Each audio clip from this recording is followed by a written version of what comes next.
Good afternoon, everybody, or good morning or good evening, depending on where in the world you are. Welcome to Water. I am Mary Hunt, the co-director with Diane Wave, at Water here in Silver Spring, Maryland, and we are with our staff assistant, Brooke Andrews, who will be doing the IT for us, and wandering around the office and doing some work is Catherine Hunt New, who's related to us. We await the arrival of 2 new water interns at month's end, both coming for a year from Germany through the Brethren Volunteer Program. So come back and welcome them next month at our program. But today I welcome all of you as we begin our fall programs for 2024, and I offer a special word of welcome to those who are new to water. I hope you feel at home and that you experience the richness that our speakers bring to us. This year, we celebrate the 50th anniversary of the momentous ordinations in 1974 in the Episcopal Church by asking together, what did it mean then, and what does it mean now? And what does it mean for those who will come after us? Joining in this thoughtful conversation are the Reverend Dr. Carter Heyward, one of the 1974 ordinands, Darlene O'Dell, author of the book Story of the Philadelphia 11 in its 50th anniversary edition, Margo Guernsey, director of the documentary film The Philadelphia 11, and Bishop Jennifer Baskerville-Burrows, recently elected vice president of the House of Bishops. If you don't think this is an all-star cast today, I'm not sure what you're looking for. I think we're very fortunate to have these wonderful people with us, and we will hear from them about their experiences and open conversation with you. Let us begin with a land acknowledgement. This is something that we at Water have incorporated into all of our programs to remind ourselves of why we do what we do and what we need to do more of, given the systemic injustice Indigenous and other people of color face in this country. A land acknowledgement is a beginning, not an end, a time to reflect on our history and to commit to justice making. We at Water live on the Indigenous land in Silver Spring, Maryland, that is the traditional and contemporary land of the Piscataway and Anacostan peoples. We acknowledge today the trauma and injustice toward Indigenous people and other people of color that is deep in U.S. culture and history. We join in efforts to eradicate it and to make reparations for the genocide involved. Water's work, whether intellectual, spiritual, or liturgical, is aimed to bring about social justice. I invite you to take a quiet moment collectively to think of the Native people on whose land you sit. Feel free to put their name in the chat if you wish, but just take a moment to recommit to justice.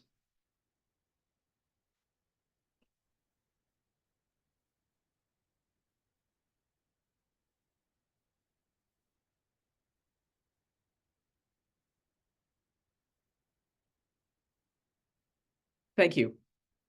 Water's work brings feminist, womanist, spiritual values and intellectual work to efforts for social change. Our hope is that by sharing this work as we do in this setting, we're socializing resources of feminist, womanist work and religion, and thus spreading tools and energy for justice. Today's format is simple. I will introduce the theme and then introduce the speakers. They'll each have 7 or 8 minutes to share their various perspectives on how they see what the ordinations meant and now what they mean 50 years later. Then they will engage in a short conversation, and then we'll have time for discussion with you. We invite you to listen and enjoy, have your lunch if you want. We'll take notes, which will be on our website shortly, along with the video of this session, so you can go back to this and share it with others. I highly recommend reading the book, and here it is, The Story of the Philadelphia 11. Of course, was not obligatory for today, but I also highly recommend that you check out the film that Margo has done, and she has been so kind as to extend the viewing period for people attending this talk for the next week, and she'll put that in the chat, and we'll put it in the notes so that you can have an opportunity to view the film for a mere $5. The book is available through Church Publishing, and Margo's film is available at the link that she will provide. I have to tell you, the book reads like a novel, except it isn't. It's very satisfying. You even find out at the end what folks are doing with their lives later on. And the film, which I've only seen 3 times, is really a tremendous accomplishment and something that I think history will thank you, Margo, and others for. So if you've not had time for either of them, I invite you to treat yourself. Please mute your audio unless you're speaking. I'll give instructions on how to join the conversation, but just give this your full attention. We'll end at 2:15. Normally water programs only go for an hour, but we're going to end today at 2:15 because of the richness of the program. And I will keep the Zoom open after that, and you're more than welcome to converse with one another. Our speakers will stay as their schedules permit, but all of us will have an opportunity afterwards to engage in conversation. So there'll be those several opportunities for comments to the speakers, and then later on, as long as people want to stay on and chat. But you'll find the teleconference by looking at WATER's website at www.waterwomensalliance.org under programs and teleconferences, and you can go back and watch this again and share it with your friends. Let me begin with a brief introduction, and I'll introduce our speakers now, and then I'll turn it over to them. In July of 1979, I was happily ensconced as a counselor at a girls' summer camp in the Adirondacks named for Joan of Arc. I learned of the ordinations via the very occasional newspapers that slipped in from the outside world. As a Catholic woman, of course, I was thrilled. I had just finished a master's in theology at Harvard Divinity School, was en route to Berkeley for a PhD in theology. And when I got to the Graduate Theological Union that fall in Berkeley, it's a collection of seminaries connected to UCal Berkeley, I had chosen to live at the Church Divinity School of the Pacific. I didn't know any of the schools, frankly, so it was a bit of a random pick. It had the best dorm. But I figured it would be a hotbed of feminism because of the recent ordinations and the pending legal status of the ordinands. Was I wrong? Some women there were quietly pleased about the actions in Philadelphia. Others were seemingly indifferent. And I was startled by those who said they were keeping their heads down, hoping that things would resolve and they too could be ordained. My feminist passions were not fueled by this, my first naive inkling that everyone, including women studying theology, everyone was not on the same page. Since then, I have followed this story with great interest and the deepest respect. 50 years later, I'm intrigued to hear more. Our speakers will pick up the story here. Let me welcome each of them briefly. First, the Reverend Dr. Carter Heyward, one of the Philadelphia 11, an Episcopal priest who now refers to herself as a Universalist Christian. She's a feminist liberation theologian who cut her teeth on social change in North Carolina, where she learned firsthand how white racism works. Her later coming out as a lesbian added luster to the historic experience of ordination and set a trajectory for her LGBTIQ plus leadership in religion. Carter has taught at Episcopal Divinity School from 1975 until her retirement in 2006. And her pioneering work in feminist studies includes important reflections on women's and LGBTIQ plus issues, including her foundational book, Touching Our Strength. White Christian nationalism is a compelling and timely concern of hers, the title of a book we discussed here at Water. Carter, welcome back. We'll then turn to Darlene O'Dell, the author of the book, The Story of the Philadelphia 11. It really does read like a novel, Darlene. You don't want it to end. It's so full of characters, and I mean characters. There's some characters, and a satisfying ending about the rest of their lives. Darlene has a doctorate from William and Mary. She's from Asheville, widely published author who writes both for adults and young people.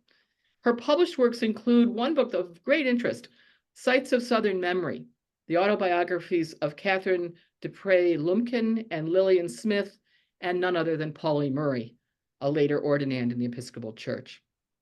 Darlene joined us 10 years ago to talk about this book, so I welcome you back, Darlene. We want to hear how your thinking has evolved. And I want to welcome for the first time at Water, Margo Guernsey, director of the documentary film, The Philadelphia 11. I repeat, if you haven't seen it, you'll want to. On third viewing, I was just as enthused as the first time. According to her bio, Margo is a documentary producer and director, impact strategist, and founder of Time Travel Productions. She's made a number of films, including Councilwoman in 2019 and No Time to Fail in 2022. She's bilingual in English and Spanish, and a member of the board of directors of the Documentary Producers Alliance. I saw this film at the American Film Institute here in Silver Spring, where another panel like this of women reflected on it, making clear that the event and the aftermath lend themselves brilliantly to film. Welcome to Water, Margo. And finally, a warm welcome to Bishop Jennifer Baskerville-Burrows, a native New Yorker, now bishop in Indianapolis. She has a background in historic preservation of religious spaces, as well as race and class reconciliation, spiritual direction, and development. She did her theological studies at the aforementioned CDSP, or Church Divinity School of the Pacific in California. She served in the Diocese of Newark, Central New York, and Chicago, so she has broad national experience.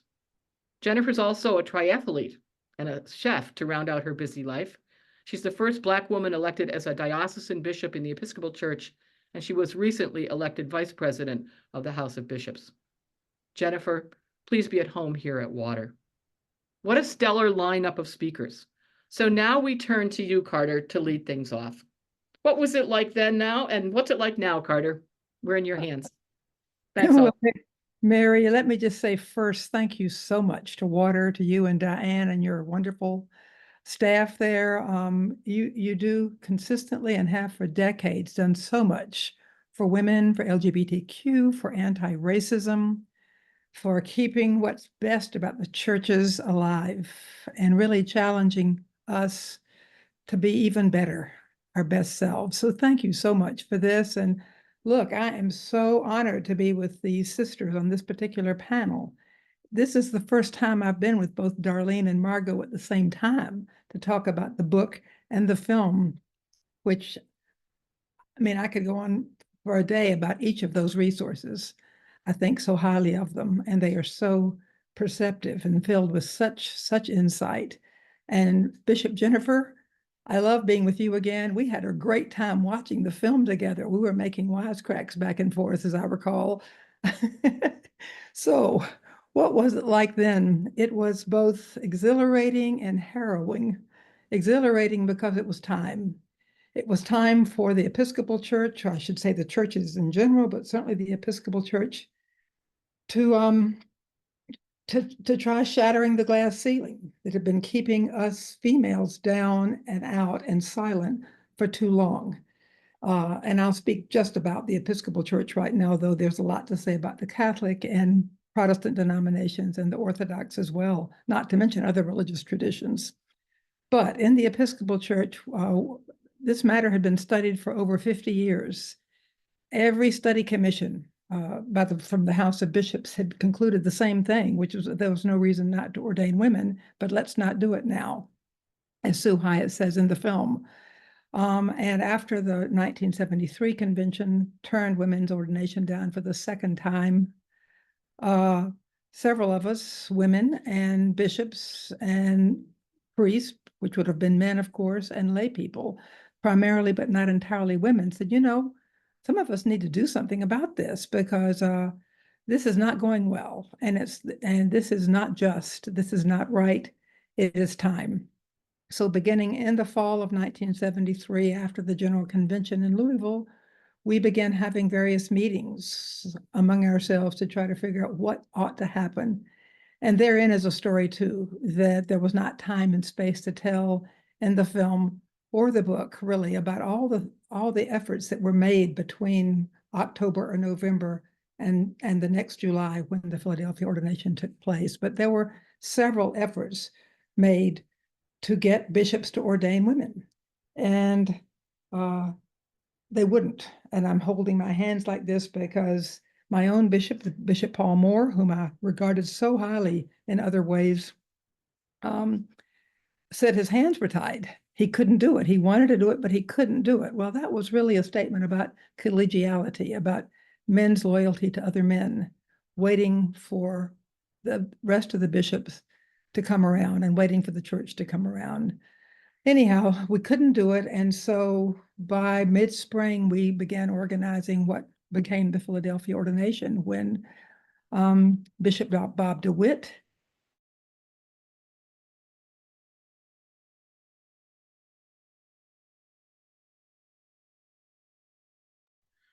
Carter warned us that she's having some internet problems because of the storm. Go ahead, Carter. Can you hear me? Yeah, Bishop Bob DeWitt. Bishop Bob DeWitt and then Sue Hyatt from the women's side began to, and they were working together in Philadelphia at the time. She was his missioner to the mainline Philadelphians, working primarily against racism among white and affluent Episcopalians. But anyhow, Bob DeWitt and Sue Hyatt came together, and she began contacting women and he began contacting bishops. And on July 29th, 11 women the 11 women deacons who had said yes out of 40 who were asked, and 3 bishops, actually 4, they were joined by Bishop Tony Ramos of Costa Rica, appeared in Philadelphia, and with Barbara Harris, later to become a bishop, a priest and a bishop, but at the time a laywoman who was crucifer, the ordination took place. It was a glorious event to a person. Those of us who were in it knew something important and exciting and profound was really happening, even though we had all been afraid. And we had been told there was reason to be afraid, both physically, because there had been bomb threats against us and against the Church of the Advocate in North Philadelphia, and certainly threats to our vocation and our work, that we would never be able to work in the church. And that didn't turn out to be entirely the case, but certainly for years we were not welcome. Most of us, at least, were not welcome in churches in the Episcopal realm. I said when I was preaching at the anniversary of the Philadelphia ordination in July in Philadelphia, this 2 months ago, that I hope that the legacy of that ordination would be the church's full embrace of justice making at the heart of its ministry. Not only justice for women and LGBTQ queer people and people who we know have been left on the margins and humiliated and violated in many ways, but everybody, including the many that we do not yet see even. But that the church, common prayer is important, pastoral care is important, and every bit as important is the making of justice or justice love, right at the heart of the church's ministry. And that's really what I believe the Philadelphia ordination was all about at its core. How is it done? Well, I'm really looking forward to hearing from Bishop Jennifer and my sisters here on this panel. Okay, not great, but okay. Certainly the many ordinations of women, including Black women and brown women and Asian women, women bishops like Bishop Jennifer here. This is all for the good and all very wonderful and to be celebrated. But I fear that the church is still too quiet in the realm of justice making. We don't speak out enough. And if we do, we're kind of shunted at the side as, well, that's just the way she acts. I mean, that's typically Carter, or that's typically Jane, or that's typically Mary, or whatever. But it needs to be typically the church, the justice-making church. And if not, I really do have to ask myself and the rest of us, what do we think we're doing? Why did we do this? And I hope this will lead us also to talk about this apropos of Roman Catholic women and other women, and where is this going? Because it's not just about women having hands laid on their heads and becoming priests and bishops. It is about serving the world around us and being justice leaders in this world. That's what the Philadelphia ordination was about. And I'm going to stop there and turn it over to whoever comes next. Carter, thank you so very much. And I echo your comments in terms of the importance of justice making. And I can assure you that I just before I got on this, I read a neighborhood newsletter where a woman who will be ordained deacon next month was asking for an apartment to be rented to people who are newly arrived immigrants to the U.S. And so she's doing her work, and I was happy to see that. Thank you so much. We will pick up on other of your comments shortly. I want to move now to Darlene O'Dell, whose book I hawk shamelessly, the story of the Philadelphia 11 revised and expanded 50th anniversary edition, published Church Publishers publication. Darlene, welcome back. Tell us about your book Then and Now. Tell us about 1974, 2014, and 2024. And thank you all in 8 minutes. Yeah, and I want to ditto everything Carter said. Thanks everyone. It's so great to see you here today. It's an honor to be here. So I was 11 when the ordinations occurred, and I remember I was sitting out on the table at my parents' house outside reading the newspaper. Cass Elliott had there was a notice about her death on the front page, and a few pages over the news had broken about the Philadelphia 11. And this was a major story. I have no idea why I remember this, except that it really affected me. And the stories from the very beginning really affected me. This was the time of, all the discussions around Roe versus Wade. The Billie Jean King and Bobby Riggs were fighting it out on the tennis court.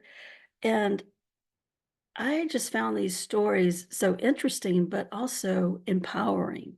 And the 11-year-old girls, pay attention, y'all. And you know that. So, and as you pointed out, Mary, later I wrote and did some work around Pauli Murray in graduate school. And so these stories came back to me then.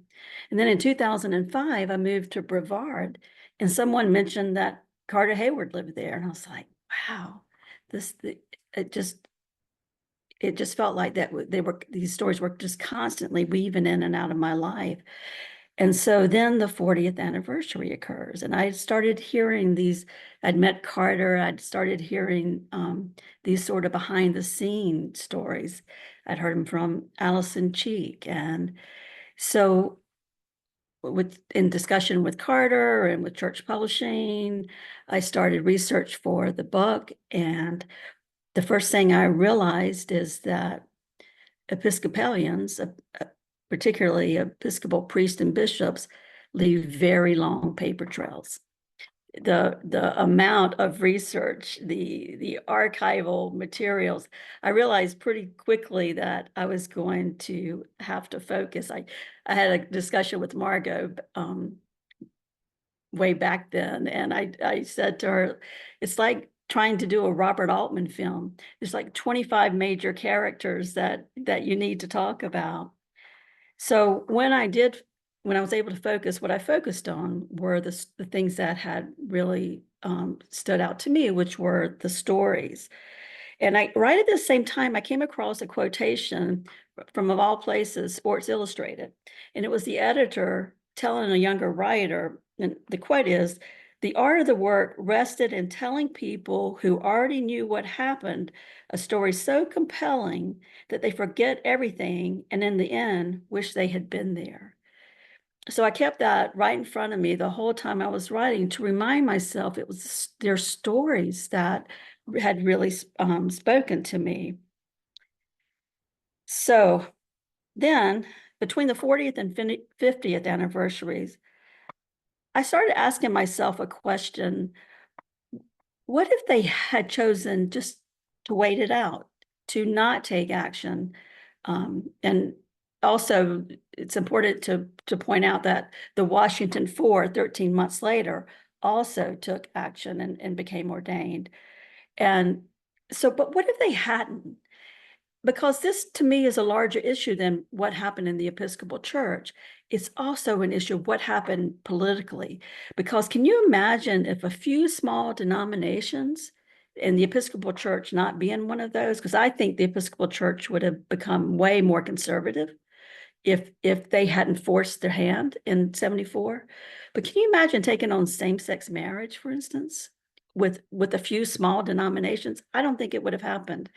And so I think the impact of the Episcopal Church moving in a more liberal way had amazing results nationally. Not all the results that we want, for sure, but I think it had a huge impact. So then the 50th anniversary comes, and the publisher wants an updated and revised version of the book. And I began asking myself, okay, so what's happened in 10 years? Well, I mean, there's a very, very obvious answer to that question. MAGA happened. Christian nationalism blew up in a bigger way. And so for me, I had to look back at their stories, and is there such a wonderful example of how do you address people who are using religion to oppress others? And I think their stories just speak remarkably to that. And let me just leave it at that for now. Thank you. Thank you so much, Darlene. I would only say that I think you've been entirely too modest about the accomplishment that is this book.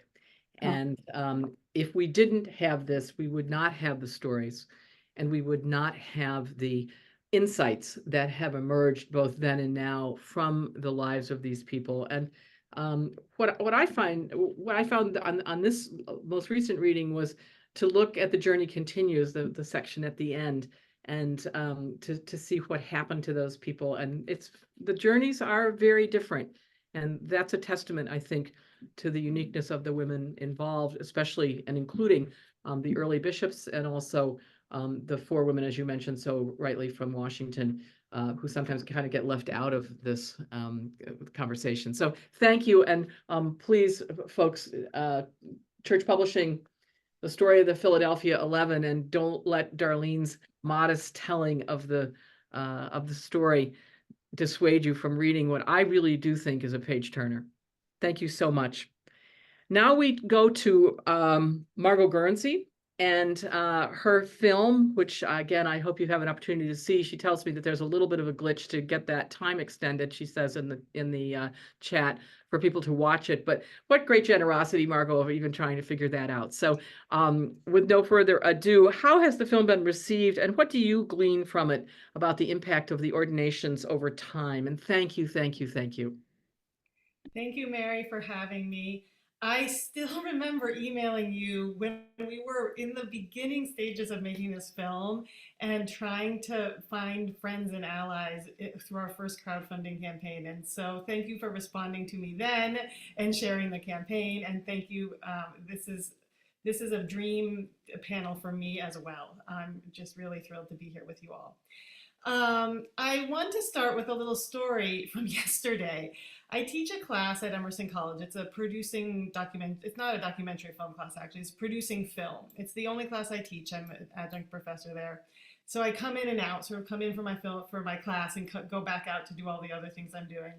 And I mentioned this film to the class yesterday, and it was in the context of this where we're at with as independent filmmakers in the industry today. And that I was not in a space to be talking about the content of the film. My intention was to lift it up as sort of where the industry is at. And this woman in the class, probably in her early 20s, had this look on her face like she couldn't, like something I had said blew her mind. And so I paused and I said, Genevieve, what is it? And she looked at me and said, the Episcopal Church allows women to be priests?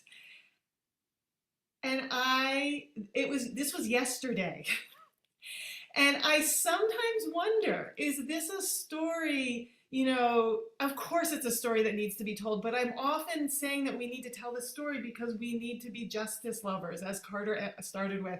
And we also need to tell this story because so few people understand that Christian nationalism is not the way of Christianity, right? I think in our bubble, we don't know that, but I think so much of the world still doesn't understand that. And so there you go. This young woman, her mind was blown yesterday, and I can't wait to have more conversations with her about why. I want to also piggyback a little bit off of Darlene. While my very first conversation about this was with Carter, my first big ability to dive in historically and get the bigger historical perspective was actually from you, Darlene, both in reading your book and talking to you that first time we met back in 2015. And I thank you for that. And I will share telling a story like this, and this isn't to pat Darlene and I on the back in any small way, but there are so many people who were involved. It is just, and there are so many things that happened that we both had to make very, very difficult decisions about what would be in this film, and I'm sure, Darlene, for you, the book, and what would get left out. And I think about this a lot, and often we end up talking about what we put in the film and the book.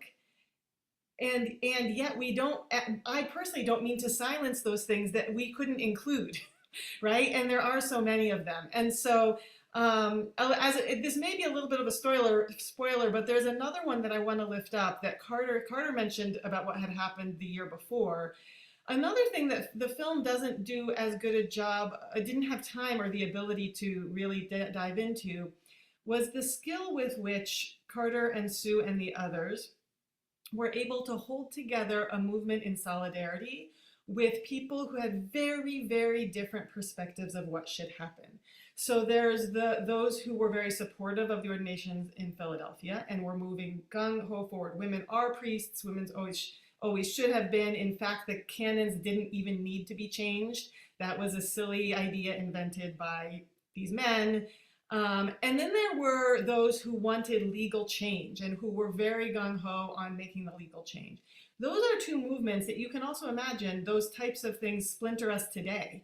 And in fact, even with around this current presidential campaign happening, folks are trying to unite, but I'm not so sure always successfully. But the way that they were able to keep the movement together and disagree, but be in solidarity, I think is really brilliant. And it's a part of the story we didn't make it in, that didn't make it into the film.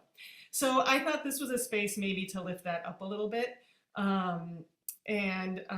Yeah, I could go on and on, Mary. I don't know how much time I have left here. If we should maybe wait for questions, and I can go deeper then. Thank you so much, Margo. And I think the sequel here could be the cutting room, the women's ordination, 1974, the cutting room floor, because I'm sure there's a lot of that. And that you do make a very important point. I think that the book and the movie dovetail in an important way. I could see someone teaching an entire course just on this phenomenon. In fact, it is the case that what we're doing today is talking about the answers to ordination exams for 2074. Those seminarians that'll be trying to pass their ordination exams will be asked about you people. And so we're providing them with that material. Margo Guernsey, thank you so much. And keep us posted on the movie, and we'll put more information in the follow-up notes that everyone will be receiving. We turn now to Jennifer Baskerville-Burrows, who is a bishop, and we will hear from you, Jennifer, with delight as a diocesan bishop and now as the vice president of the House of Bishops. How do you see the overall impact of the 74 ordinations? How did you see it then, and how do you see it now? Thank you so much for joining us, and we look forward to your comments. Welcome. Well, thank you. It's a delight to be here. It's my first time with Water. And what I loved is that people were coming into the Zoom room, seeing so many familiar faces. There were women here who I went to seminary with, women here who I've ordained, who I serve alongside with still here in Indianapolis. So I feel like it's a little bit of this is your life passing through, just being here in this hour. So delighted to be here. They don't call us the Alliance for nothing, Jennifer. No, exactly. No, it's exactly doing the work here. So I would like to talk a little bit about the journey of the women who have encouraged me along this way as a way to tell the story about this legacy that I feel like I have inherited from women who have gone before and paved the way. I did not grow up in the Episcopal Church, and so I started going to church in 1984, the Episcopal Church, at Smith College. So I'm a women's college advocate, graduate. And when I arrived on campus and wanting to go to church, I stepped into a church that had male clerical leadership, but there was also, by my sophomore year in 1985, a woman. And I didn't know anything about anything. So I thought, well, there are women, of course there are. I go to a women's college, there are women leading at my church. And it wasn't until I left, graduated from college, moved back to New York City, and began to go to church and work that I learned the history. And it blew my mind when I found out that women had not always been ordained, because why would I know that? There were women at my church in college. There were women at the altar in New York City. It was a long time, longer than normal, given the period of time it was, relatively early, late 80s, that I didn't understand that there just weren't women everywhere. So I got caught up to speed pretty quickly and was invited by a woman, Caroline Stacy, to discern ordained ministry, which brought me through another accident of history to Cornell University to do graduate school, where I began to know about the women's ordination movement because Betty Bones-Shees was still roving around and dispensing wisdom and lifting up women. And so she was a mentor and guide for me as I went through the ordination process. And I went off to CDSP, the Church Divinity School of the Pacific, to have my formation in seminary, and then back to Central New York. I would later serve at Grace Episcopal Church in Syracuse, which was, as I learned, and I went there because of its role in the women's ordination movement, was one of the seats of advocacy and action for women's ordination. Betty Bone-Shees had been supported through ministry from that congregation. Chuck Willie had been advocating at the churchwide level as a Black lay leader in the church. And now I serve in Indianapolis, where Jackie Means was ordained as the first regularly ordained woman priest in the Episcopal Church. Mary Mail, a priest here, was the first female canon to the ordinary in the Episcopal Church. Nan Pete had served here in the 1980s, the first Black woman to be rector of an Episcopal congregation. And I think the thing that I take from all of this, both the legacy and the shoulders on which I stand, and the legacy I feel called to as leading in the House of Bishops and as a bishop of the church generally, is that we have to keep our foot on the pedal. One of the things I am deeply concerned about, with all the plethora of justice issues to conquer and to be aware of, is that this taking for granted women's leadership, we can't do it. We can't take it for granted. It is, I'm aware, in the Episcopal Church particularly, something that if we stop telling the story, and if we stop reminding men and women, all the people in our world here, of what it took to get here, and the need to keep encouraging women, particularly into leadership, both lay and ordained, I think we'll somehow look back and say, well, we have a lot of women in the House of Bishops, but we don't have enough female rectors. We don't have enough women leading in every level of the church. And it may not seem, I don't want to be alarmist about it, but I track the trends. I listen to church pension groups' annual reports about women and parity around compensation, around positions, around numbers of ordinations. And I can see us kind of slipping back a little bit. And so the ways in which women have encouraged me all along, I feel a real vocation to encourage other women, not just to the role of bishop in the church, but to be raising up generations of women to serve. And I would love it if the story we tell about the Philadelphia 11 and all the other women who have sought to lead in this denomination particularly, is that we're continuing to raise up others. And I don't want there to be a day, sort of the way Margo says, that people wonder, there are women priests? Like, oh my gosh, if that was just yesterday, that reminds me that the work really needs to be, we need to all of us be all in on it, not to assume that people know the history, that women have seen other women in leadership, and that there isn't a dream or some sort of desire in the heart of a young girl to serve. And what she needs is someone to encourage, ask, invite, pave the way, so that she might grow up to do whatever she might feel called to do and not have the same barriers in her way. So I think the word of the day for me is continual encouragement. And I hope that's something that this movie and the story, Darlene's book, will continue to remind us to do, so that the future continues to be one that's led by really courageous, powerful, spirit-led women.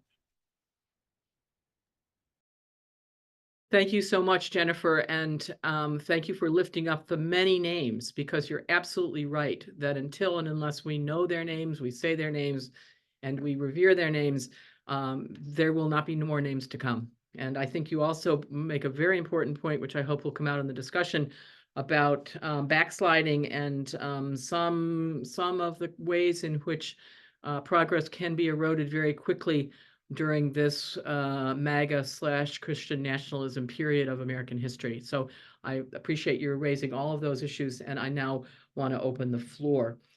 Thanks to each and all of you, and we can go back to a general view of the group here, Brooke. Thanks to all of you. What an amazing legacy you have created, each of you contributing something absolutely essential to a vital chapter in church history. And as I said earlier, you are the answers to some seminarians' exam questions in 2074. And wow, they have no idea Let me begin the discussion with our four speakers responding to one another insofar as they choose, and then I'll open the floor. And I just want to note parenthetically that unlike some panels that one chairs, when women have a panel like this, they stay within the time limits, they respect each other's experiences, and they do what we've done, which is to hear an enormous amount in a very short time. So I thank my sister colleagues for that. Wonderfully well done. I just have a couple of questions. One is, and this would just be a quick response from each of you. Did you find something in somebody else's remarks today that made you reflect anew on your own experience? Did you hear something from one of your colleagues that made you think in a new way about your own experience? You don't feel the need to answer the question, but if you'd like to just comment on that, I think that would be a very important thing to hear. Anybody? Just go ahead. I just love the idea of keeping the foot on the pedal. Yeah. Mhm. And, Mhm. you know, I look across the panel and I'm sure across the whole screen and see people doing that. And it's so, again, it's so empowering, so encouraging, but thank you for naming it. Yeah, I was going to say something similar to that, the keeping our foot on the pedal. And what came to my mind when you said that, Jennifer, was this sort of false notion in relationship to race of being colorblind, being gender blind, people who say, well, it doesn't matter anymore whether we have a woman or a man. Doesn't matter whether they're black or white. Well, this is not true. It certainly does matter. You know, it matters a lot. And we have to continually say, doesn't mean that always it should be a woman or a black person or whatever, but it does mean, it does matter. Whoever and wherever we are, who we are matters. And so we have to keep our foot on the pedal in that sense by insisting on justice. The other thing that was new to me, Jennifer. Excuse me, Carter, before we lose that thought, I also want to underscore it also matters if they're non-binary or trans people as well. Yes. Those matter a lot. Go ahead, my dear. Totally. Thank you, Mary. I was just going to note, Jennifer, I didn't realize that you had been close to Betty Bonchis, who was one of the Philadelphia 11, in case you don't know, the rest of you. And she at the time, she was the most ardent feminist of us all. I mean, she did not suffer fools, and you should have heard her about the House of Bishops and about others of these men we were dealing with. She had no patience for the kind of stuff that we were being told when people were trying to calm us down. You were not calm down, Betty Bonchis. She was going for it. And she will always be, I will remember her with such brightness and such fervor and such intelligence. Thank you for mentioning her. Can I just say, so when I was a brand new priest, I was on a panel with her. I'd come back to Central New York to serve in my curacy. And I said, of course I'll be on the panel with, I mean, she's like my idol. And my jaw was on the floor the entire panel because I was like, oh my gosh, she's going there like all the time. She did not mince words. And oh my goodness, I just miss her. So I want to tie together again, I think we mentioned this a little bit, but the Christian nationalism issue and the way, Margo, you hinted at that, and Carter, you're speaking about it, but the ways in which, again, we might think of it as being out here tangential, and yet the predominant image that people have of a Christian is not what we're doing right here. Right. And so this need to name it, to be sort of interrogating what the term means when people say Christian, and to see what they have in mind and create opportunities for a different conversation, to remind people, particularly in Indiana, I'm aware of that, where it just seems a lot more on the surface than it might be in some other places, that, you know, people just have a really different idea about what women can do in the religious space. And I am reminded of that afresh in this conversation. So I feel like I've got more homework to do, not just on setting about Christian nationalism, but making that connection as it regards the place of women and what people understand women's leadership to be. Mhm. Yeah, and I actually, listening to you, Jennifer, I also was not raised in the Episcopal Church, and in fact grew up, but I grew up in a small town where there was one of the first women who was ordained as a priest was the priest, and it's a very small town in Western Massachusetts, and you would see her around town. So to me, it was so normal. But people often ask me why I made this film, and many of you know I'm not Episcopalian. And you know, as the film has been making its way in the world over the past year, my awareness that the film's work in the world is actually, if I'm being honest, not why I made it. I think the film's work in the world is both about remembering our history and confronting Christian nationalism, because the entire Judeo-Christian system on which we sit that is so patriarchal, you know, the only way to challenge that is through this type of work. And that is not the work that that so many people understand Christian work to be, or Christian, or what Christians represent, or what our faith represents. The world has changed over the past 10 years since we've started the film, and therefore the work of the storytelling is evolving. Thank you all so much to discuss. I wish we had a weekend together to really deepen in analysis of these issues. And I can say, having grown up as a kid in Syracuse, Betty Bone Sheese was a local legend. I think I'm a feminist because of what was in the water up there and her presence and the presence of other great leaders of both abolition and suffrage from that area.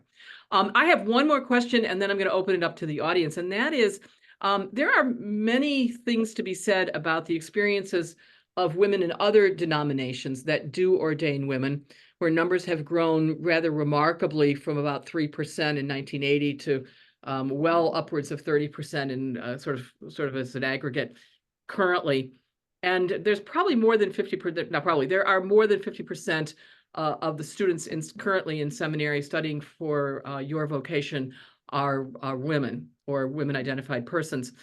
And I'm wondering what you would say about that in terms of your own experience, and also what you would say to women, for example, and particularly Roman Catholic and Church of God in Christ women, where resistance is still ferocious. In my denomination, the Roman Catholic Church, the Roman Catholic women priests and the Association of Roman Catholic Women Priests are excommunicated upon ordination by the official patriarchal Vatican-centered church. So I'm just wondering, how do you read those situations in light of your own history? What do you say to the rest of us?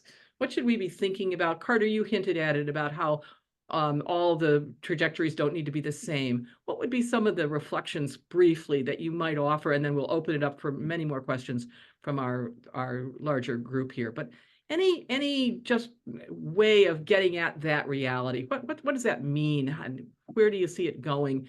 And what would you advise the rest of us in these situations? Well, one thing I can say without hesitation is that what enabled us to go forward was that we were together.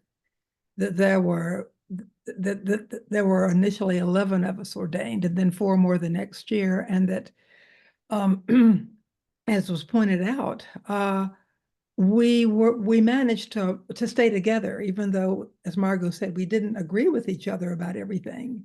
We were all over the map in terms of our so-called churchmanship, high, low, what the Eucharist actually means, who Jesus is, to actually how we understand him, and so forth.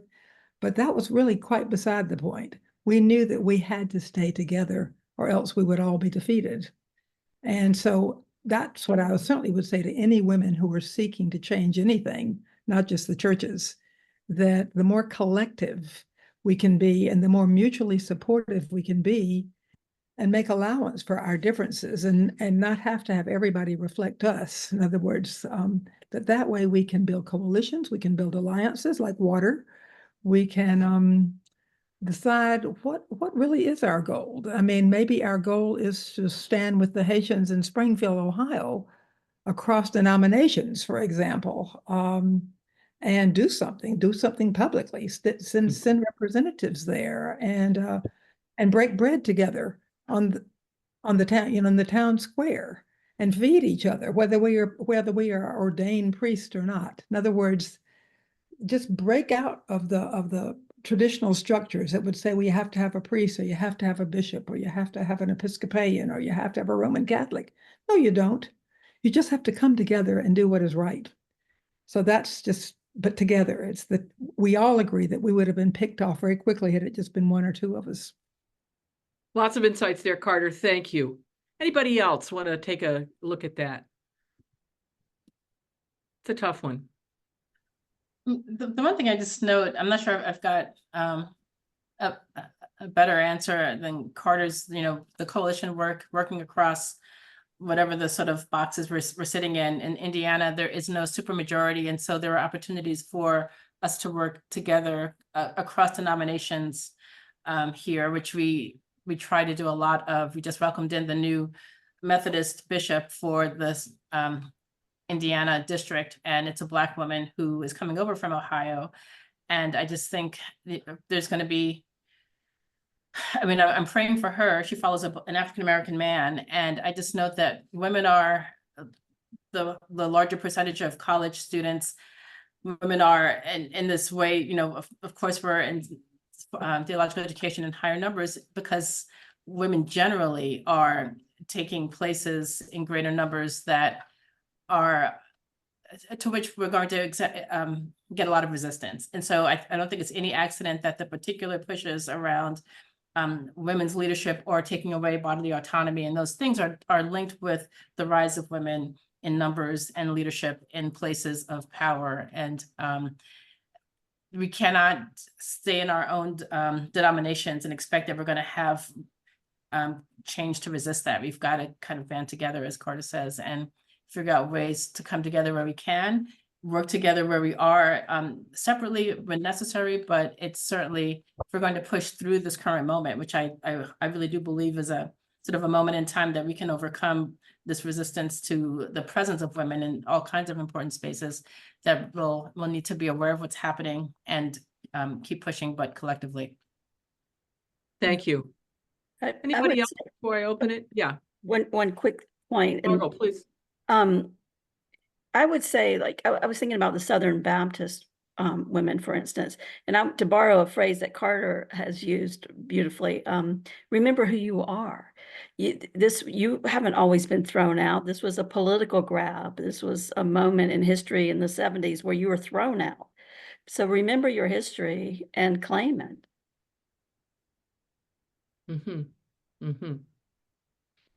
Okay. Margo, I don't want to, you're all set. Well, we're just really in your debt, my dear sisters and colleagues, for this wonderful start to a conversation. I'm going to now open the floor to those who are participating with us. And I can tell you from looking at the roster and also the faces that there are people who have enormous experience who are part of this conversation. So I'm going to invite people again to keep your phones muted or your video screens muted here so that you will not interrupt the flow. I will call on people by name. And if you would like to speak, please use the reaction button below on the bottom part of your screen. And please use the hand gesture to raise your hand if you'd like to do that. So that will help us to bring you up to the top of the queue. Failing that, feel free to put a front paw up in the air, as we say, and we'll find you that way too. So you don't need to be intimidated by the technology. The floor is open. Ruth Steinert-Foote, you will be first. And be sure to unmute yourself and say who you are. Yeah, thank you. Thank you, Mary. I have a lot of things to say, so I'm going to kind of try to narrow it down. Yeah, First of all, one, Ruth, I'm just going to tell you there's a lot of people, so I know. Keep it. Well, I'll just say one story, Betty Bone-Sheese, that maybe some of you who know her don't know, and that is I'm from Cincinnati, and so is Betty Bone-Sheese. She not only grew up and was educated in Cincinnati, but she lived on the same street that my husband, who is a retired Episcopal priest, lived on, directly across the street. Roger does not remember Betty because she was 20 some odd years older, but he remembers Mr. and Mrs. Bone, her parents, who obviously had something to do with raising such a wonderful woman. And I just quickly to Jennifer, I'm in love with your former canon. We're so lucky to have her in Cincinnati in the Diocese of Southern Ohio. Thanks so much, Ruth. And we're lucky to have you. Those of us in Women Church Convergence are lucky to have you as someone who lives the experience of coming from the Roman Catholic tradition and lives fully in that and lives fully in the Episcopal Church. And so that's another answer to the question, Carter, which is that many of us are increasingly bi, tri, and quad in our spiritualities. And I think that's really exciting. Let's move on to Susan Brooks Thistlethwaite, who is the former president of Chicago Theological Seminary and now my favorite mystery writer. Hey, Susan. Unmute, dear. Thank you, Mary. I apologize for being late. Construction on the house. So I wanted to bring up how influential these ordinations were on other denominations. And it may have been said before, but in terms of my own ordination, in late 1974, I went ahead because of the Philadelphia 11 and others. And the Methodists, the Presbyterians, and then later, I believe this was also very influential on the ordination of LGBTQIA persons. And I think that change should be later mentioned in the histories. I was privileged to get to know Emily Hewitt quite well because I taught her theology in a master's program. She flew to Chicago Theological Seminary because, those of us, a lot of us were LGBTQIA and the rest of us were aspiring to be queer. So she did wonderful work when she was a student there. But the people and the kinds of people that went through this, and Carter said, and Carter and I have known each other for 900 years, is also part of the story. But influenced on us as other Protestants was huge. And then I believe very much in the United Church of Christ and other denominations was very influential on the ordination of LGBTQIA persons. Thank you. Very helpful insight per usual, Susan. Let's move on to, let's see. Is it Judy Heffernan? Unmute, dear. Let's unmute and get you on. I was not going to say anything. I was just going to listen. So I'm going to try to put this in 12,000 words or less. I was a Catholic woman, young woman in Philadelphia, and belonged to an ecumenical group of people who were trying to work for justice and equality in the different churches. Suzanne Hyatt, one of the Philadelphia 11, was one of the people. I wanted to be a Roman Catholic priest since I was 6 years old, and I knew it was going to happen. And here in this ecumenical group, I met these wonderful women who still weren't ordained in their or in their denominations. But Suzanne worked very hard in the Episcopal one, and I just learned so much from her. I met Carter Heyward through her. I met Allison Sheik through her, both of whom influenced the rest of my life. I was taking clinical pastoral education at the Philadelphia State Hospital because I was a second-year student at a Catholic seminary in Indianapolis, and it was the day of the ordination. And many people in my class left to go to the ordination. And when they came back, they were so uplifted. We stopped the classes so we could listen. And Big Al, we had two men named Al. Big Al was so touched that he refused to be ordained to the Episcopal Church until the women were ordained. And he did that. I did want to just add that the seminary I went to in Indianapolis was a Catholic seminary who had begun to educate minority students. And when Mary Lynch, the first woman who applied for her Master of Divinity, the prior had to deal with that issue. And he decided that the minority being educated for ministry in the Catholic Church were women, and he accepted women. Each of us had a different path, but my gratitude for the Philadelphia 11 has lived forever. And I'm going to be 78 years old next week in 2 weeks. So believe me, it's been a long journey along with all of you. And I thank you so much for sharing your story today.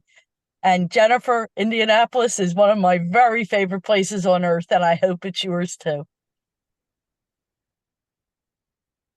Thank you, Judy Heffernan, who to this day is involved in regular weekly liturgy on Zoom. You can join. She exercises her own priestly ministry on a regular basis, and I am one of the recipients of her grace. So great to have you, Judy, and thank you so much.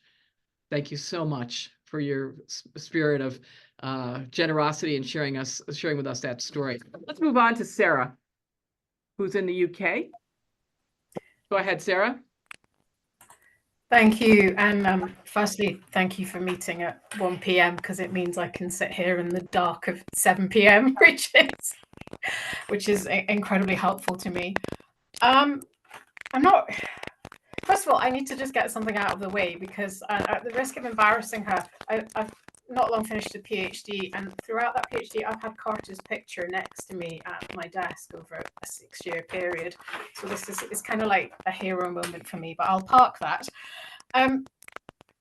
The story of the Philadelphia 11 it's not that it's little known, it's just not known in the UK at all. I was fortunate when I was an undergraduate. Bishop Barbara came to the Diocese of Manchester because her diocese was twinned with that, and she told me the story. In my memory, this was prior to 92 in the General Synod vote, but I don't know if it was, but it was certainly prior to me going to theological college in 95. My PhD was in the impact of the institutional culture of the Church of England on women's ministry experience, and particularly around the reblocking of structures based on the work of Sarah Ahmed around a culture of conviviality that has enabled opposition to women's ordination to gain ascendancy and for a lot of financial resources to be spent on developing what we call society parishes and headship parishes. I'm just interested in this world of easy communication by Zoom, which is about the only good thing that came out of COVID. We have a very small but growing movement in England to try and change the 1994 decision and 1992 decision, and part of that needs to be educating our younger women who are required to get permission to train and get permission to be ordained, are required to sign a document saying that they agree that people can disagree with their ordination. It's called the 5 Guiding Principles. I just wonder whether there's a time now for a kind of transatlantic conversation, because we buried the radical legacy that we had in the 70s and 80s. Monica Furlong is a British theologian, and she commented that the General Synod only agreed to ordain women in 1992 because the House of Bishops thought they could still control it. I guess I'm actually in the States next year for a 2-month sabbatical. I'm at Virginia Theological Seminary for a month of that as a Dean Scholar. But it's just, what have you got in America that you can use to resource the really, really small number of people in the UK or in England, because it's not an issue in Scotland and Wales, who want to undo the mess we got ourselves into. So thank you. Thank you very much for the question, Sarah. I turn it over to the panel and just ask you to mute. Yes, you've muted because we're getting some crackle on your line there. Panelists, what do you, I guess this would be for any one of you, but particularly maybe for the ordained, what resources might you offer or suggest that Sarah and her colleagues look into in this regard?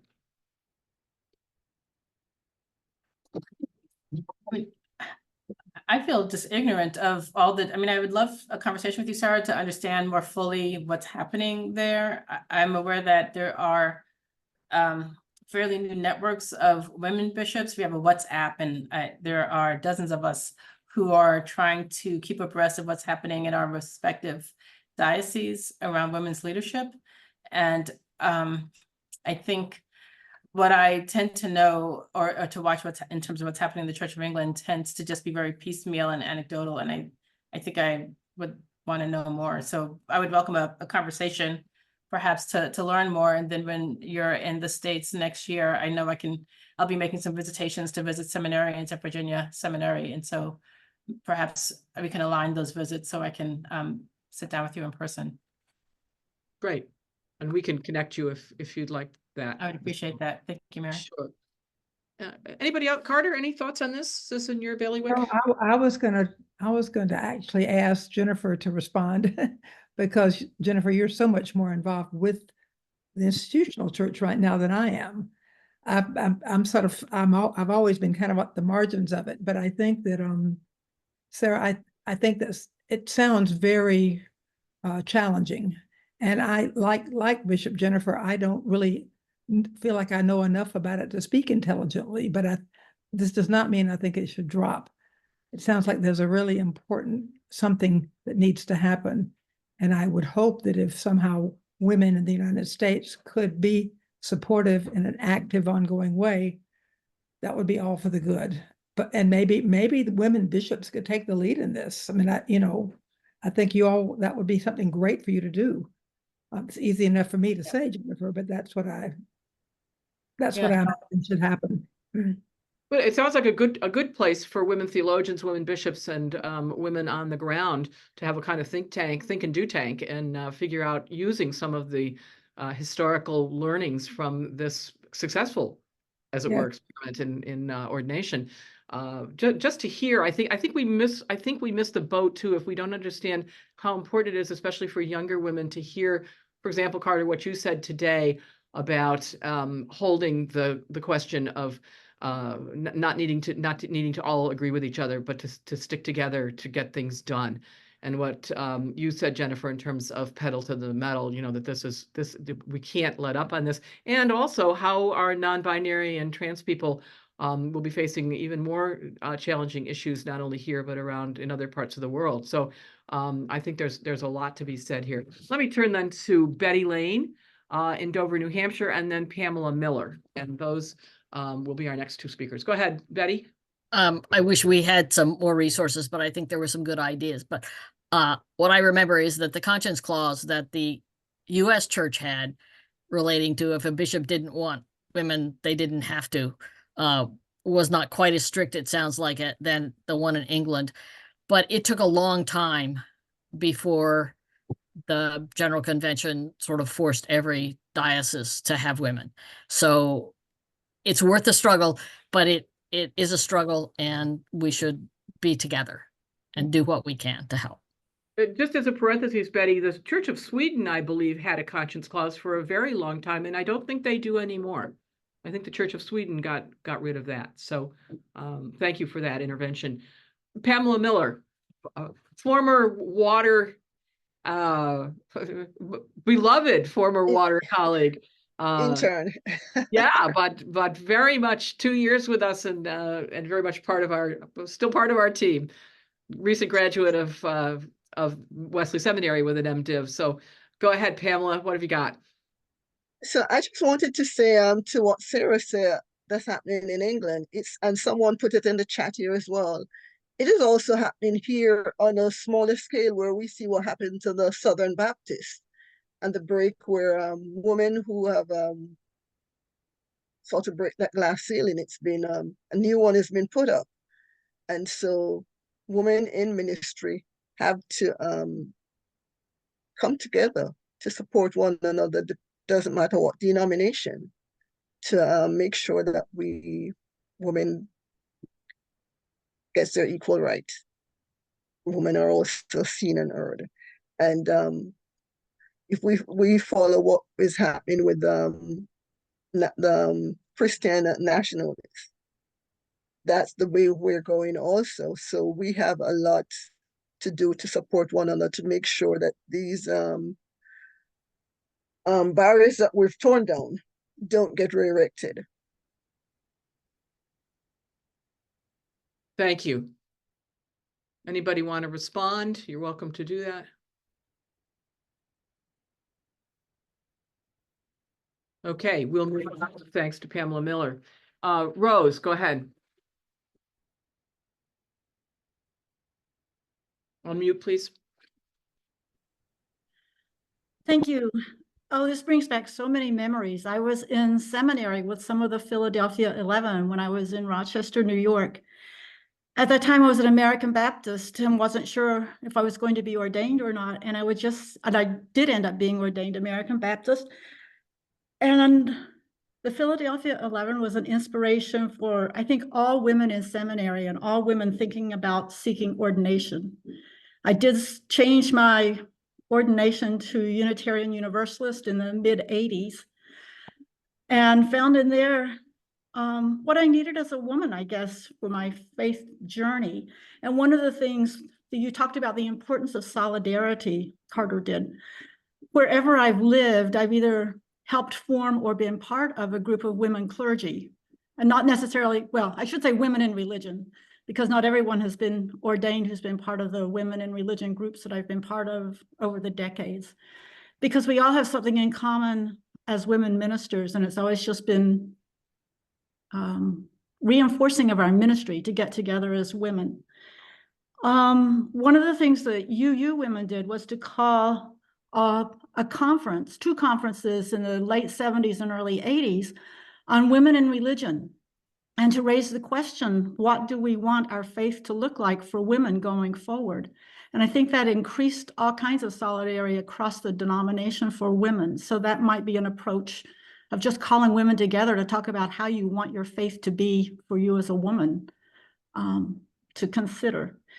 And then just to close with, I have to mention Betty Bone-Sheese too. This is my husband, Mel. We met in seminary in Rochester, New York at Colgate, Rochester. He was Episcopalian. We both ended up being Unitarian Universalist ministers. But one of the things Mel said was he would agree to be ordained to the diaconate, but because his colleagues at the time could not be ordained to the priesthood, he refused that ordination. So of course, that just added to my loving him more. And I was bringing the spirit of Betty Bone-Sheese with me today. This was my wedding gift, or our wedding. No, this was mine. It wasn't to you. From Betty Bone-Sheese, and it is a rolling pin. And she said, use it to keep your husband in line. Fortunately, she's never used it. Love that. So, you know, we talk about how serious everything was, but there was also a lot of humor in getting together and in working through things. And Meryl too. I think I saw you were here, and it's just wonderful that this gathering has happened. So thank you so much. Yeah, and I think Betty Powell is on, or at least she was listed as in the roster. So she may be with us as well. Great stories. Great stories. And you're right, the human dimension of this. And that's why I said, both in the film and in the book, what characters, you know? I mean, that's why the book is such a riveting read. What will happen to, you know, so-and-so 5 years later, God forbid, 50 years later? It's just a wonderful read. And you see it in the film too. And you see these rather curmudgeonly, what we at Harvard used to call white male and Yale professor types, you know, with you've seen them with the tweed jackets and the patches and the, you know, and the priest version, the bishop version of those, and they come up so well, and they look so great in the film, and they're all of their finery, saying the most ridiculous things you can ever possibly imagine. My favorite, of course, was the one about the man who so brilliantly said, "You can't have a female rooster." This is all, you know, because they never read Mary Daly. They had no idea if God is male, the male is God, and the fatherhood of God. But you can't have a female rooster. I thought that was just, yeah, give that man an A for the class. I mean, so Neanderthal, and yet so brilliantly typical of their time. And now there are a few of those around still, God forbid. But you know, we do have some, and some of them are running for office even. I'll stop there. But it's really so amazing to see that we have made changes, and that more and more people will be just laugh at the sight of them. So Ruth Steinert-Foote, you have one more of your issues, and then I'm going to close this out, and we'll open it for even fuller discussion after that. So go ahead, Ruth. I just had one more thing to say about Betty Bone-Sheese. She's been talked about so much. I did some research about her when I showed the movie here in a theater. We had, 50 people or more on a big screen. And I found that she is in the National Women's Hall of Fame in Seneca Falls, New York. She's the only one of the Philadelphia 11 there. I searched and looked every name, and she's the only one. And I personally think all of the 11 should be there. Great idea. Great idea. And Judith Plaskow, one of our great Jewish colleagues, was named to the hall this year. And Peggy Yes. McIntosh, who wrote the very important article on the invisible knapsack in terms of white racism, and that just wonderful, wonderful people being inducted now into the hall. Thanks, Ruth. I, with reluctance, close our meeting today, the official session, with deep thanks to you, Carter, and to you, Darlene, and to you, Margo, and to you, Jennifer. We've only scratched the surface of what is really an enormously impactful story. Please feel free to stay, those of you who wish, for concluding conversation. If you're inclined, speakers, stay if you can, but if you can't, we understand. I simply announced that the video recording will be on our website at www.waterwomensalliance.org, along with notes that we have taken.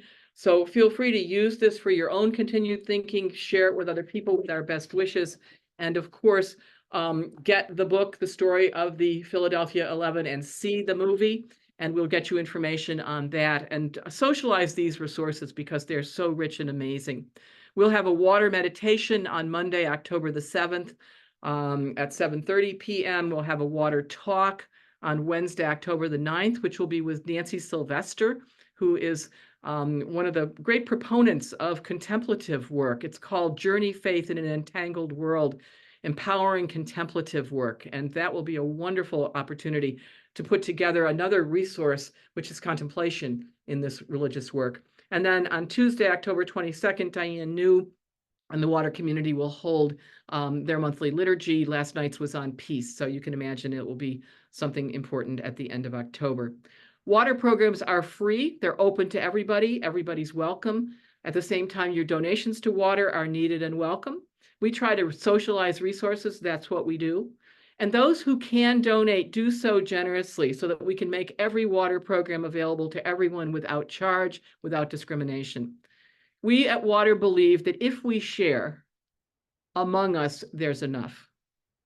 If we share, among us, there's enough. And for 40 years, we have shared, and among us, there has been enough. I see no reason to think in the future there won't be. If we share, among us, there's enough. So thank you to everybody who joined us, particularly to our speakers. The Zoom is now open for wild conversation, and I want to talk about the dangerous business involved here. I wish you folks would comment a little more on the dangerous business involved. Carter, that story of you being scratched stays with me. I wonder if there were bulletproof vests underneath some of those vestments. I want to hear a little bit more about that, and as it relates to the dangers of today. Margo's taking off. Bye-bye now. Anybody who wants to comment on that, the danger of religion, the danger women and people of color face in religion? Well, I need to go in just a minute or Sure. two. I have another Zoom coming up, but yes. You know what I'm saying? I mean, this is a Sure. dangerous business. This is a dangerous time, and I've often thought that I don't know what would have happened were the gun culture at that time what it is now. They did their best to protect us, and they did protect us. As we say in the film, it was lesbians and Black Panthers together that secured that church that day. What was that popping sound? Was it? Do you know what that was at the beginning? No, I think it must have been one of the lights on one of the big cameras. You know, those giant cameras that networks used at that time. But the beginning of the film begins, and there's with the part about the ordination, and then there's all of a sudden a popping sound, and you think, oh my God, somebody gets shot. But yes, go ahead, yes. Carter. But I think that's what that was. We had been told that we could have bulletproof vests, and none of us chose that. And because we really did trust the security, and it did work for us. But we were very mindful, and of course there were many, many threats, and they even got worse after the ordination. I think Meryl talks about that a lot in the film, and shows a wire that was sent to her telling her to hang herself. I had been scratched. Actually, I had been scratched on the hand while I was a deacon prior to the ordination by some priests, I suppose, a guy in a collar. And Carol Anderson, another deacon, had been told to go to hell during the Eucharist, also by a priest, as I recall. So that kind of thing, but people were very, very, very angry. And misogyny knows no, it knows no bounds when it comes to violence against women in the home as well as in the church and elsewhere in the world. So we have to help keep each other safe and just, be aware. And white Christian nationalism, that's a violent movement, and it's an anti-woman movement, as well as an anti-people of color movement. I could go on. Absolutely. I love you Absolutely. all. Thank you for coming. I hate to go, but on we go, and we're together. For sure. Betty Lane's going to pick it up from there. Go ahead, Betty. Carter, thanks. Bye-bye. Thank you. Betty? Yes. I wanted to say that when I was at Barbara Harris's ordination and she was offered a bulletproof vest, but chose not to wear it. But I do believe that maybe Ed Rodman or some of the people around her did have that. I know at Jean Robinson's ordination, which I used to live in Massachusetts, and then I moved to New Hampshire in order to, and ended up being a delegate to vote for Jean as bishop. Anyway, I do believe that he wore a bulletproof vest, and there were metal detectors all around that everybody had to go through at his ordination. I mean, his consecration. And just to mention who he was.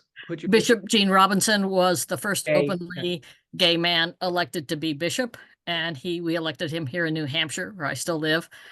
And we elected him not because he was gay or not gay, but because people in New Hampshire liked him. He had been the canon to the ordinary, and he was the kind of person we wanted to be bishop. Although those of us in the LGBT community, of course, were thrilled. Thanks so much. Glad you're here, Betty. Go ahead. Judy Heffernan. I just thought while you were talking that I remember hearing that the priest at the Philadelphia 11 ordination who spoke against the ordination said that their ordination had the look, the smell, and the something of perversion. And that man, that Episcopal priest, went on to become a Roman Catholic priest in Texas. God have mercy. God have mercy.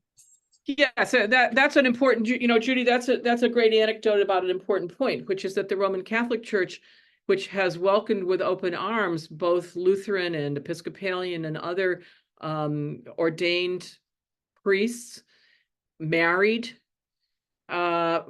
precisely because they're willing to affirm the Roman Catholic teachings on sexuality, women, etc. And so you can be sure that when those people come into the Roman Catholic Church, for those of you who don't know it, they are welcomed warmly. They become part of the regular clergy of the Roman Catholic Church, and they come with their families and often their wives. But it's the price of that is that they do absolutely affirm the anti-woman, anti-queer teachings of Catholicism, which brought you Dobbs and other horrible things in our current culture. So that is another piece of white Christian nationalism too, that needs to be woven in here.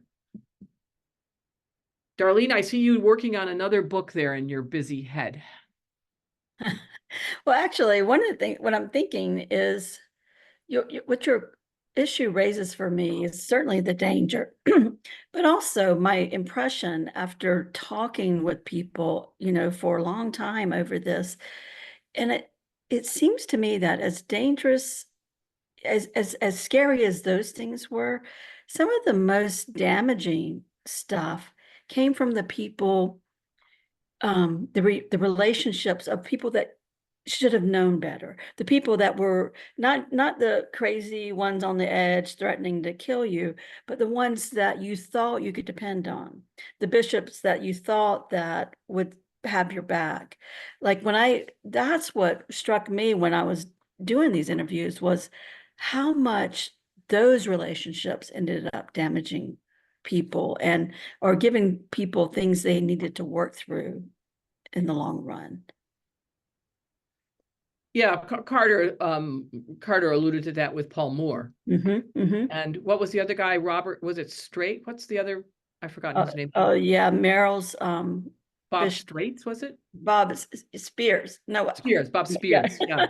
I'm getting it mixed up myself, but it was the women and their relationship with their bishops who were liberal, but just could not confront the boys' club in this case. Yes, and that kind of collegiality, which is really clericalism writ large and misogyny writ small, that's how it looks. But also the question of whether or not women, and we didn't talk about those today, but the women, like the ones that I met at CDSP, who really were going to keep their heads down. They weren't going to applaud those women. They weren't going to affirm them, but they were hoping that strategy would lead to their own ordinations. It made me ill, I have to say. And yet that's also a piece of all this as well. Ruth Steiner, your hand is still up. I don't know if you mean it to be, but go ahead if you do. Yes, I just wanted to, I'm remembering, and Mary and Diane, if you remember, I've always felt close to this story. When Barbara Harris was elected, Women Church Convergence was meeting in an Episcopal church in Revere, Massachusetts. And we were there that day because everybody was downtown voting for the bishop. And we had a liturgy in the church, I don't know if it was a church or chapel. And in the middle of it, somebody came in and said, "We elected a woman."